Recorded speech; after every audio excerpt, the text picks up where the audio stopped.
Welcome back to I Am Hussein by the Individualist. Now we are in season 2. After finishing season 1 on Bangladeshi politics and how the country runs, we are right back now in our home turf. A new chapter, a new country, but the same mission. To understand not just power, we are trying to understand the people who are trying to hold it.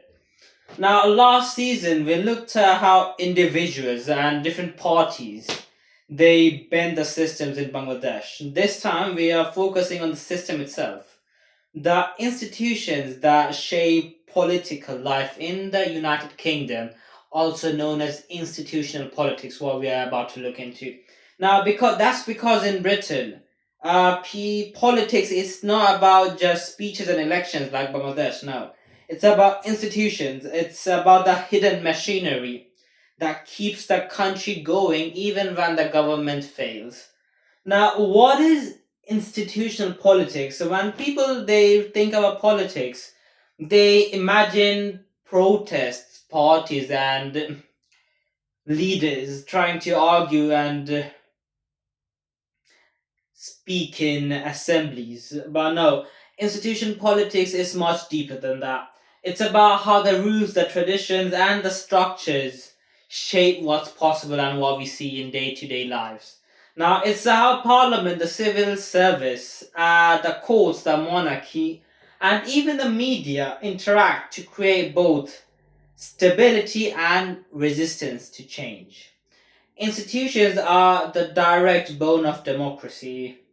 Now they don't campaign, no, but they decide everything that matters to us in our day to day lives and influence us very in a such a way that we are no, unaware of them. Now this includes laws, justice, and leadership.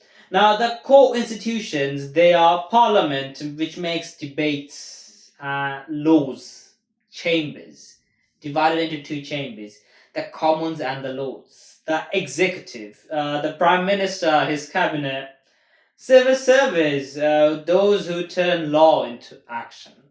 The third one is the judiciary, independent.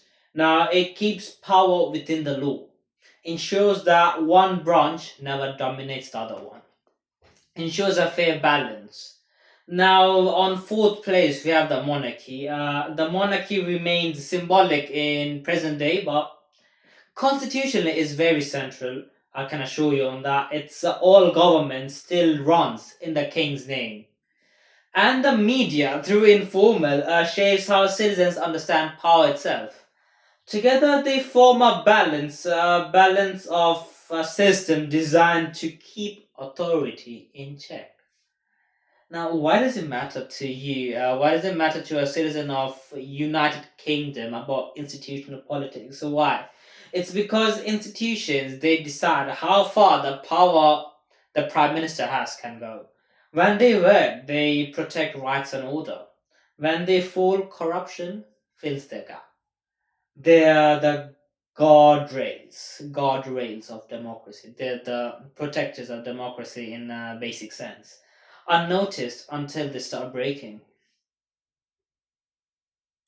That's why understanding institutional politics it shouldn't be optional to It's how we see the difference between the power that serves and the power that controls us.